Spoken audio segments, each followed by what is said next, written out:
अगर आपको एक्सेल चलाना नहीं आता है और आप एक्सेल को चलाना सीखना चाहते हो तो ये वीडियो आपके लिए है। इस वीडियो में हम आपको एक्सेल को बिल्कुल जीरो से सिखाने वाले हैं, बिल्कुल बेसिक से सिखाने वाले हैं। अगर आपको एक्सेल के बारे में बिल्कुल जीरो नॉलेज है, आप एक्सेल के बारे में कुछ भी नहीं जानते हो, तो इस वीडियो को पूरा ज़रूर देखिए। इस वीडियो को पूरा देखने के बाद मैं आपको भरोसा देता हूं कि आप एक्सेल चलाना सीख जाओगे। इसके बाद इस टॉपिक पर कोई दूसरा वीडियो देखने की ज़रूरत नहीं पड़ेगी। तो चलिए वीडियो शुरू करते हैं। अगर आप एक्सेल सीख रहे हो तो सबसे पहले आपको यही पता होना चाहिए कि एक्सेल क्या है। एक्सेल को एमएस एक्सेल के नाम से भी जानते हैं, माइक्रोसॉफ्ट एक्सेल के नाम से जानते हैं। एक्सेल को माइक्रोसॉफ्ट कंपनी के द्वारा बनाया गया है और यह एक स्प्रेडशीट सॉफ्टवेयर है। इसका उपयोग डेटा को लिखने के लिए, व्यवस्थित करने के लिए, गणना करने के लिए और विश्लेषण करने के लिए, चार्ट बनाने के लिए। इसके अलावा दोस्तों एक्सेल का उपयोग करके और भी बहुत सारे काम किए जाते हैं। आपको बस यहाँ पर इतना ध्यान देना है कि एक्सेल एक स्प्रेडशीट सॉफ्टवेयर है जिसे माइक्रोसॉफ्ट कंपनी ने बनाया है और एक्सेल को ही एमएस एक्सेल और माइक्रोसॉफ्ट एक्सेल के नाम से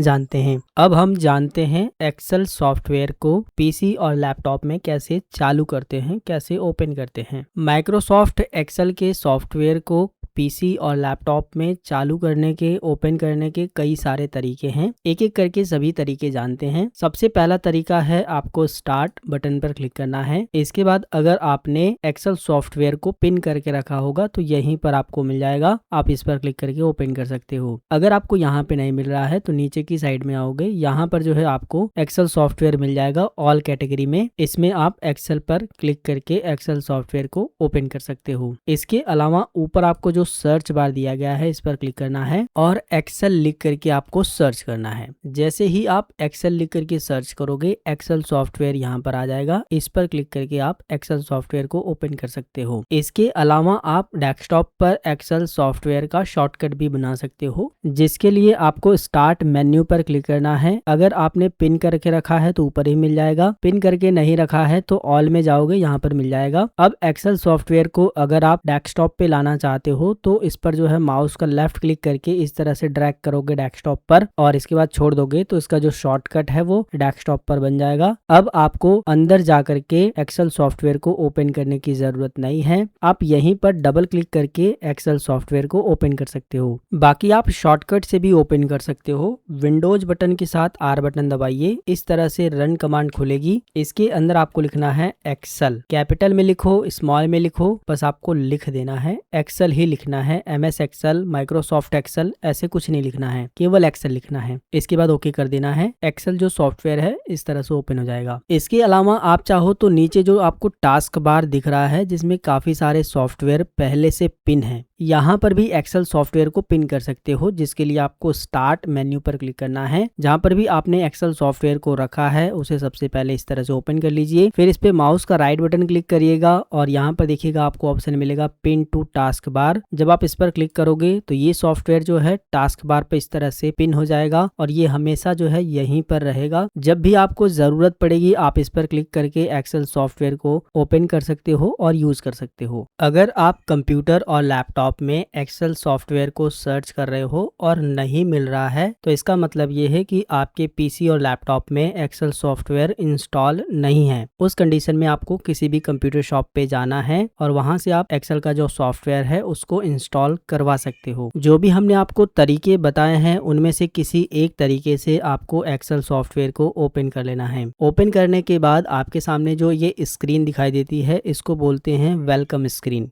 यहाँ पर आपको एक ब्लैंक वर्कबुक का ऑप्शन दिखाई देगा, आपको इसी पर क्लिक करना है। इसके बाद कंप्लीटली आपके सामने जो एक्सेल सॉफ्टवेयर है वो ओपन हो जाएगा। अब आप एक्सेल सॉफ्टवेयर में काम कर सकते हो। काम करने से पहले एक्सेल की ये जो विंडो खुली है इसका पूरा परिचय आपको पता होना चाहिए, किस ऑप्शन को किस नाम से जानते हैं, कौन सा ऑप्शन कहाँ पर मिलता है। इसके अलावा वर्कशीट क्या होती है, वर्कबुक क्या होती है, एक्टिव सेल क्या होती है, कॉलम रो क्या होती है, ऐसे बहुत सारे ऑप्शन हैं जो कि आपको इस विंडो में मिलेंगे, उनके बारे में आपको जरूर पता होना चाहिए। तो चलिए एक एक करके सभी ऑप्शन के बारे में समझते हैं। सबसे पहले बात करते हैं वर्कबुक की। तो देखिए ये जो पूरी विंडो खुली है, इस पूरी विंडो को वर्कबुक के नाम से जाना जाता है। पूरी विंडो को क्या नाम से जाना जाता है, वर्कबुक। इसके बाद जो है इस विंडो में आप सबसे ऊपर की साइड में देखोगे बुक 1 करके आ रहा है, यानी कि हमने एक्सेल की वर्कबुक 1 खोली है। जब आप एक्सेल को पहली बार ओपन करोगे तो बुक 1 करके ही टाइटल आएगा, और जो आपको यहाँ पर बुक 1 और एक्सेल लिख करके मिल रहा है, इस पट्टी को, इस एरिया को टाइटल बार कहते हैं। क्या कहते हैं, टाइटल बार। जहां पर खुले हुए सॉफ्टवेयर का नाम जैसे कि एक्सेल बुक 1 करके लिख करके आएगा। जब तक आप इस फाइल को सेव नहीं करोगे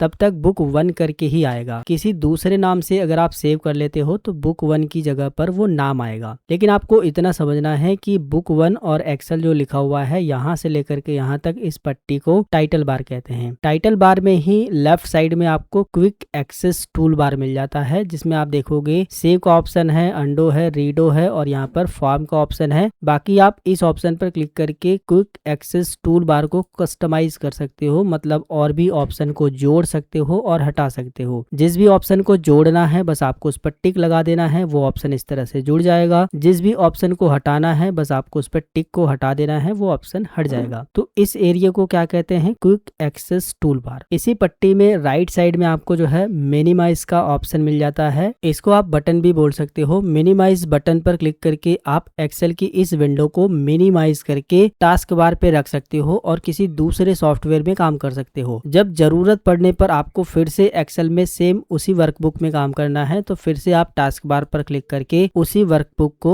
उसी एक्सेल की फाइल को ओपन करके फिर से काम कर सकते हो। मतलब कि मिनिमाइज ऑप्शन का इस्तेमाल करके आप इस विंडो को मिनिमाइज कर सकते हो, टास्क बार पे छुपा सकते हो, छोटा करके रख सकते हो। इसी के बगल में आपको मैक्सिमाइज और डाउन का ऑप्शन मिल जाता है। इस ऑप्शन पर क्लिक करके आप एक्सेल की विंडो को मैक्सिमाइज कर सकते हो, मतलब बड़ा कर सकते हो, और इसी पर क्लिक करके आप डाउन भी कर सकते हो, मतलब छोटा कर सकते हो। जो भी आपने सेट की होगी विंडो उसी के हिसाब से छोटा होगा और इसको बड़ा भी कर सकते हो। समझ में आया। इसके बाद अगला ऑप्शन आपको मिलता है क्लोज का। इस पर क्लिक करके आप एक्सेल सॉफ्टवेयर को क्लोज कर सकते हो, मतलब बंद कर सकते हो। दोबारा से ओपन करने के लिए एक्सेल सॉफ्टवेयर पर क्लिक करिए और ब्लैंक वर्कबुक पर क्लिक करें। इसके बाद इस विंडो में जो आपको file, home, insert, draw, page layout, formula, इस तरह से जो ऑप्शन लिखे हुए मिल रहे हैं इनको टैब के नाम से जानते हैं। जैसे कि file tab, home tab, insert tab, draw tab, page layout tab, इसी तरह से डेटा, रिव्यू और व्यू टैब, ये सारे के सारे क्या हैं, टैब हैं। और प्रत्येक टैब में आप देखोगे अलग अलग ऑप्शन दिए गए हैं। एक्सेल में काम करते समय प्रत्येक टैब में जो भी ऑप्शन दिए गए हैं इन सभी ऑप्शन का इस्तेमाल जरूरत पड़ने पर हम करते हैं और इन्हीं सभी ऑप्शन का इस्तेमाल करके एक्सेल के अंदर कोई भी काम किया जाता है। यहाँ पर एक और बात का ध्यान देना है कि जिस भी टैब पर आप क्लिक करोगे ये जो ऑप्शन आपको देखने को मिल रहे हैं, नए नए ऑप्शन खुल रहे हैं, ये जो ऑप्शन खुल रहे हैं इस पूरे एरिया को रिबन कहा जाता है। चाहे आप होम टैब पर क्लिक करो, ये सारे ऑप्शन खुले हैं, ये सब रिबन के अंतर्गत खुले हैं। इसी तरह से इंसर्ट पर क्लिक करोगे तो ये सारे ऑप्शन जो खुले हैं वो रिबन के अंतर्गत खुले हैं। इस पूरे एरिया को क्या कहते हैं, रिबन। कभी कभी क्या होता है कि अगर आप गलती से किसी भी टैब पर डबल क्लिक कर देते हो तो रिबन जो है हाइड हो जाता है। फिर जो लोग बिल्कुल भी नए हैं, जिनको बिल्कुल भी नहीं पता है कि रिबन को वापस कैसे लाना है, वो लोग परेशान हो जाते हैं कि आखिर वो गया कहाँ। तो देखिए उस कंडीशन में आपको किसी भी टैब पर डबल क्लिक कर देना है, फिर भी आ जाएगा। या फिर किसी भी टैब पर माउस का राइट बटन क्लिक करोगे तो यहाँ पर जो है कोलैप्स द रिबन करके ऑप्शन मिलेगा, इस पर क्लिक करके भी ला सकते हो। या फिर मैक्सिमाइज द रिबन करके ऐसे भी ऑप्शन मिल सकता है, उस पर क्लिक करने के बाद रिबन जो है मैक्सिमाइज हो जाएगा, फिर से आ जाएगा। समझ में आ गया। फिलहाल आपको इतना समझना है कि home, insert, draw, page layout, ये जो सारे ऑप्शन दिख रहे हैं इसको टैब बोलते हैं और प्रत्येक टैब पर क्लिक करने करने के बाद जो है रिबन ओपन होता है और रिबन के अंतर्गत आपको उस टैब से रिलेटेड और भी बहुत सारे ऑप्शन, बहुत सारे ग्रुप मिलेंगे। रिबन के ठीक नीचे आपको ये जो FX लिखा हुआ मिल रहा है, इसको फार्मूला बार कहते हैं। जब आप एक्सेल में कोई भी फार्मूला लगाओगे तो वो फार्मूला बार में यहाँ पर दिखाई देगा। फार्मूले बार को आप यहाँ से एक्सटेंड कर सकते हो, मतलब थोड़ा बड़ा कर सकते हो। अगर आप बड़ा फार्मूला लगा रहे हो तो बड़ा करके इस तरह से लगा सकते हो। फार्मूला बार के ठीक बगल में आपको जो है नेम बॉक्स मिल जाता है। जिस भी सेल में आप काम कर रहे हो उसका नाम नेम बॉक्स में दिखाई देगा। अभी आप देखोगे यहाँ पर E5 नेम बॉक्स में दिख रहा है, यानी कि हम E5 सेल में काम कर रहे हैं। तो ये क्या है? नेम बॉक्स है। और ये क्या है? फार्मूला बार है। इसके ठीक ऊपर ये वाली जो पट्टी है व्हाइट कलर की, इसको रिबन बोलते हैं। इसी के ठीक ऊपर आपको होम, इंसर्ट, ड्रॉ ये जो ऑप्शन दिखाई दे रहे हैं इसको टैब बोलते हैं। इसी के ऊपर बुक 1 जो लिखा हुआ है इसको टाइटल बार बोलते हैं। बगल में आपको जो है क्विक एक्सेस टूल बार मिल जाएगा। इसके राइट साइड में मिनिमाइज, मैक्सिमाइज और क्लोज का बटन मिल जाएगा। इतना क्लियर हो गया होगा। फार्मूला बार के ठीक नीचे जो आपको ABCD लिखा हुआ मिल रहा है ये कॉलम है, जैसे कि E column, B column, C column, इसी तरह से F कॉलम, इसी तरह से J कॉलम। मतलब कि जो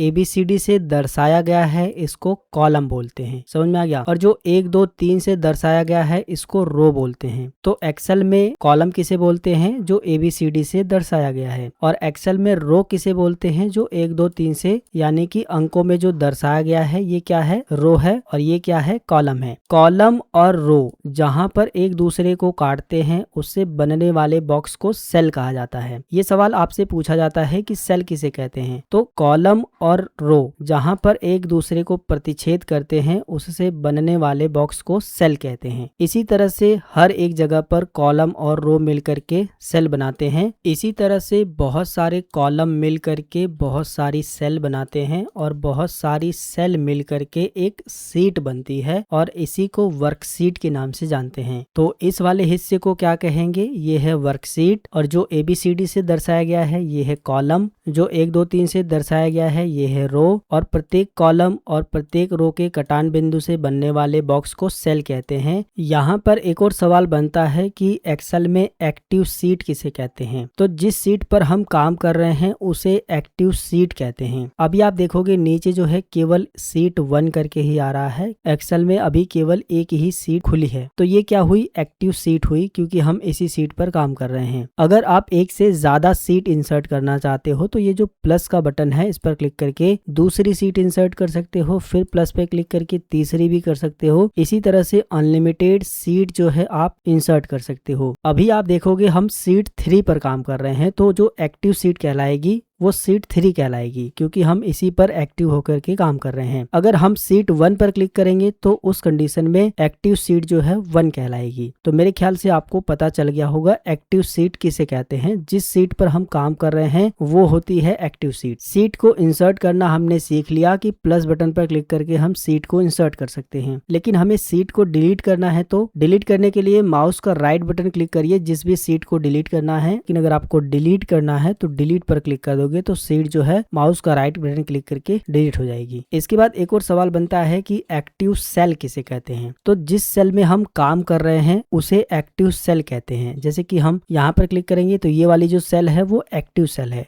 जिस भी सेल में आप काम करोगे उस सेल पे क्लिक करने के बाद इस तरह से ब्लैक कलर का थोड़ा सा हाईलाइट बॉर्डर बन जाएगा। इसी सेल को एक्टिव सेल कहते हैं। समझ में आ गया? जिस भी सेल में हम काम करेंगे वो एक्टिव सेल कहलाती है। एक्सेल की विंडो में आपको 2 स्क्रॉल बार मिलते हैं। एक वर्टिकल स्क्रॉल बार है, ऊपर से नीचे अगर आपको सीट में जाना है तो ये वाला काम करता है स्क्रॉल करने के लिए। अगर आपको बाएं से दाएं जाना है तो ये वाला स्क्रॉल बार काम करता है। इसको क्या बोलते हैं? स्क्रॉल बार, स्क्रॉल करने के लिए ऊपर नीचे दाएं बाएं। सीट के नीचे आपको जो रेडी करके लिखा हुआ मिल रहा है इसको स्टेटस बार बोलते हैं। इस पूरी पट्टी को हम क्या बोलेंगे? Status bar. जो भी आप एक्सेल में काम करोगे उसका जो स्टेटस है वो आपको यहाँ पर देखने को मिलेगा। इसी पट्टी में आपको राइट साइड में लेआउट व्यू मिल जाता है, जहां पर आप अलग अलग ऑप्शन पर क्लिक करके सीट को अलग अलग लेआउट में देख सकते हो। इसी के बगल में आपको जूम स्लाइडर मिल जाता है। माइनस बटन पर क्लिक करके आप जूम आउट कर सकते हो और प्लस बटन पर क्लिक करके आप जूम इन कर सकते हो। अगर आपको एक्सेल की विंडो को जूम इन जूम आउट करना है तो ये जूम स्लाइडर काम करेगा। एक्सेल का एक ऐसा सवाल जो हर किसी से पूछा जाता है कि एक्सेल में टोटल रो कितनी है और टोटल कॉलम कितने हैं। तो देखिए एक्सेल की एक सीट में टोटल रो होती है 10,48,576 और टोटल कॉलम होते हैं 16,384। इसे आप एक्सेल में भी देख सकते हो। एक्सेल में चेक करने के लिए सबसे पहले वाले रो पर क्लिक करिए। इसके बाद कीबोर्ड में कंट्रोल बटन को दबा लीजिए। कीबोर्ड में जो एरो बटन है जिसमें तीर बना होगा उसमें डाउन वाली एरो को प्रेस करिए तो सबसे लास्ट वाली रो में आप आ जाओगे, जो कि आप देखोगे 10,48,576 लिखा हुआ है, यानी कि कंफर्म हो गया एक्सेल में जो रो की संख्या है 10,48,576 है। अब पहली वाली रो में जाने के लिए कंट्रोल के साथ अप एरो को प्रेस करिए तो पहली वाली रो में आप आ जाओगे। अब लास्ट वाले कॉलम में जाने के लिए कंट्रोल के साथ राइट एरो को प्रेस करिए तो सबसे लास्ट वाले कॉलम में आ जाओगे और सबसे लास्ट वाले कॉलम का जो नाम है वो है XFD। कई बार परीक्षाओं में पूछा गया है कि एक्सेल में जो सबसे लास्ट का कॉलम है उसका क्या नाम है, तो उसका नाम है XFD। इसको अगर आप काउंटिंग करोगे ना तो 16,384 कॉलम ही आएगा। पहले वाले कॉलम में जाने के लिए कंट्रोल के साथ लेफ्ट एरो को प्रेस करोगे तो पहले वाले कॉलम में आ जाओगे। अब हम सीखेंगे एक्सेल में डेटा कैसे एंटर करते हैं। सबसे पहले हम जूम स्लाइडर से इसको थोड़ा सा जूम कर लेंगे ताकि आपको समझाने में आसानी रहे। अगर आप एक्सेल में कोई भी डेटा लिखना चाहते हो, जैसे कि आपको स्टूडेंट की मार्कशीट बनानी है, तो स्टूडेंट का नाम, रोल नंबर, सब्जेक्ट का नाम, कितने अंक मिले हैं, वो सब लिखना पड़ेगा। और लिखने के लिए आपको सेल में ही लिखना है। जिस भी सेल में आप लिखना चाहते हो उस सेल को क्लिक करके सबसे पहले सेलेक्ट कर लेना है। इसके बाद जो भी आप लिखना चाहते हो, जैसे कि हम नेम लिखना चाहते हैं तो NAME टाइप करेंगे तो टाइप हो जाएगा, लिखा जाएगा। इसके बाद अगले वाले कॉलम में आने के लिए कीबोर्ड में जो टैब बटन होता है ना, उसकी मदद से आप इस तरह से क्लिक करोगे तो अगले वाले कॉलम में आओगे। एक और बात, आप चाहो तो माउस का लेफ्ट क्लिक करके इस तरह से भी अगले कॉलम में, अगली सेल में, अगले रो में जा सकते हो। समझ में आया? नेम के बाद हम लिखेंगे यहाँ पर जो है सब्जेक्ट में हिंदी, फिर अगले वाले कॉलम में आएंगे और यहाँ पर लिखेंगे इंग्लिश,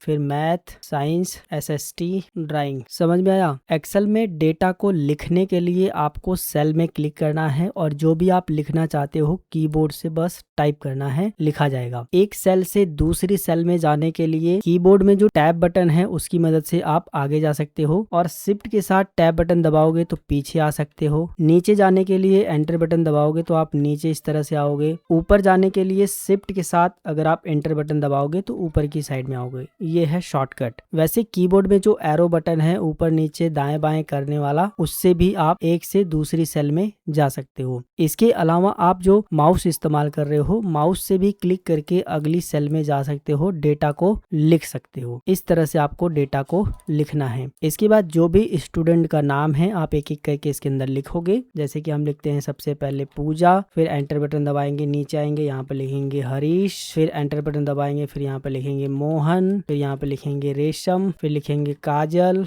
तो जो भी नाम, जो भी डेटा आप लिखना चाहो इस तरह से अलग अलग सेल में जा करके लिखोगे। फिर किस सब्जेक्ट में कितना नंबर मिला है वो आप एक एक करके टाइप करोगे।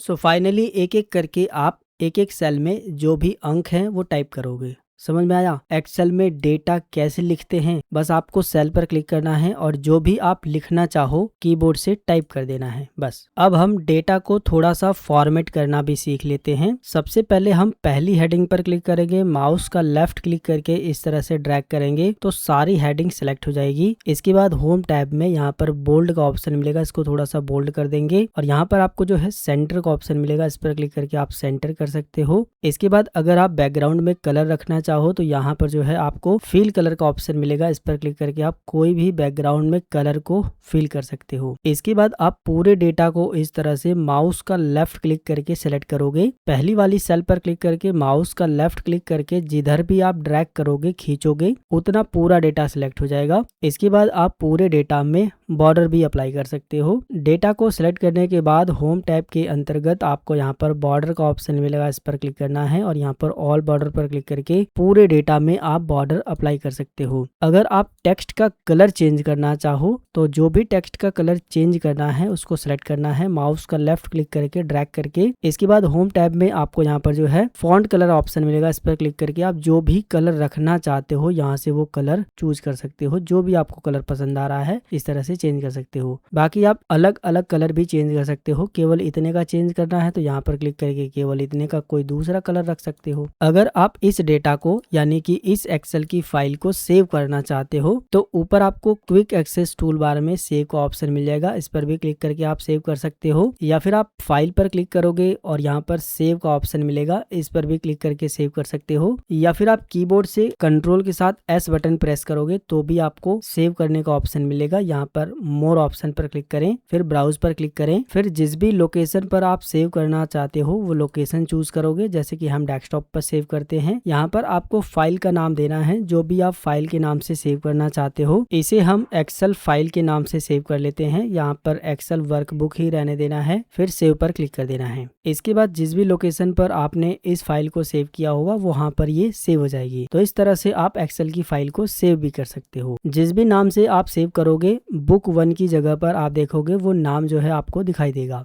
एक्सेल की नई फाइल खोलने के बाद अगर आप पुरानी वाली फाइल को ओपन करना चाहते हो जो आपने अभी सेव की है तो उसको ओपन करने के लिए फाइल पर क्लिक करना होगा। फिर यहाँ पर आपको जो है रिसेंट में ही ऊपर की साइड में दिख जाएगा, आप इस पर क्लिक करोगे तो वो फाइल दोबारा से इस तरह से आपके सामने ओपन हो जाएगी। अगर आप एक्सेल में संडे, मंडे, ट्यूसडे लिखना चाहते हो तो आपको केवल संडे इसके बाद मंडे इस तरह से लिखना है। अगर आप शॉर्ट में लिखना चाहते हो तो शॉर्ट में लिख देना है। अगर आप लॉन्ग में लिखना चाहते हो तो पूरा संडे पूरा मंडे लिख देना है। इस तरह से पहले वाले सेल पर क्लिक करिएगा, माउस का लेफ्ट क्लिक करके दोनों सेल को सिलेक्ट करिएगा, फिर यहाँ पर जो है ब्लैक कलर का इस तरह से पॉइंटर बन जाएगा। इस पर जो है माउस का लेफ्ट क्लिक करके इस तरह से आप ड्रैग करोगे तो संडे, मंडे, ट्यूसडे, वेडनेसडे सब कुछ जो है ऑटोमेटिक इस तरह से लिख करके आपको मिल जाएगा। आप इस तरह से कॉलम में भी लिख सकते हो और इस तरह से रो में भी लिख सकते हो। इसी को इधर ड्रैग करोगे तो रो में लिखाएगा। इसी तरह से अगर आपको जनवरी फरवरी लिखनी है तो JANFEB इस तरह से लिखोगे, या फिर जो है जनवरी पूरा लिखोगे, फरवरी पूरा लिखोगे। फिर दोनों को सेलेक्ट करने के बाद माउस पॉइंटर को इस तरह से बनाने के बाद ड्रैग करोगे तो इस तरह से जो है पूरा दिसंबर तक ऑटोमेटिक लिख करके आ जाएगा। इसी तरह से अगर आप काउंटिंग लिखना चाहते हो 1 फिर 2 तो आपको जो है पूरा 100 तक या फिर जितना भी आप लिखना चाहते हो पूरा लिखने की जरूरत नहीं है। सिर्फ आपको एक्सेल को बता देना है कि दोनों संख्याओं के बीच कितने का गैप रहना चाहिए। जैसे कि देखोगे 1 का गैप है, दोनों को सिलेक्ट करना है, फिर माउस पॉइंटर को पकड़ करके इस तरह से खींच देना है तो काउंटिंग ऑटोमेटिक आ जाएगी। इसी तरह से अगर आप 2 का गैप रखते हो, जैसे कि 2 के बाद 4 लिखते हो, फिर दोनों को सिलेक्ट करके इस तरह से माउस पॉइंटर को ब्लैक कलर का बना करके इस तरह से ड्रैग करते हो तो 2 का जो गैप है उसके हिसाब से यहाँ पर जो है संख्याएं आ जाएंगी। तो कहने का ये मतलब है कि एक्सेल को आपको केवल जो है डायरेक्शन देना है, केवल कमांड देनी है। एक बार कमांड देने के बाद एक्सेल समझ जाता है कि क्या करना है, उसके बाद वो ऑटोमेटिक उसी प्रोसेस को रिपीट करते हुए चला जाता है। अगर आपको एक्सेल में अपनी या फिर कोई भी फोटो को ओपन करना है तो इंसर्ट टैब पर क्लिक करना है और यहाँ पर इलस्ट्रेशन का ऑप्शन मिलेगा, इस पर क्लिक करना है। फिर पिक्चर का ऑप्शन मिल जाएगा, आपको पिक्चर पर क्लिक करना है। फिर दिस डिवाइस, अगर आप अपने कंप्यूटर में रखे हुए पिक्चर को ओपन करना चाहते हो तो दिस डिवाइस पर क्लिक करना है। अगर आप ऑनलाइन पिक्चर को इंसर्ट करना चाहते हो तो इस पर क्लिक करके ऑनलाइन भी पिक्चर सर्च करके इंसर्ट कर सकते हो। हम दिस डिवाइस पर क्लिक करेंगे। जहां पर भी आपने अपनी फोटो रखी है उस लोकेशन से अपनी फोटो को सिलेक्ट करना है, इसके बाद इंसर्ट करना है। इसके बाद सक्सेसफुली इस तरह से फोटो इंसर्ट हो जाएगी। इस हैंडल की मदद से आप इसको छोटा बड़ा भी कर सकते हो, माउस का लेफ्ट क्लिक करके इसको उठा करके कहीं पर भी रख सकते हो। सो इस तरह से एक्सेल को आप चला सकते हो। इस वीडियो के अंदर जो भी एक्सेल की बेसिक जानकारी होती है, हर एक जानकारी हमने आपको पूरा बेसिक से बिल्कुल जीरो से सिखाया है। अगर आपको ये वीडियो पसंद आया है तो वीडियो को लाइक करिए, अपने दोस्तों के साथ शेयर करिए, चैनल पे नए हो तो सब्सक्राइब करिए।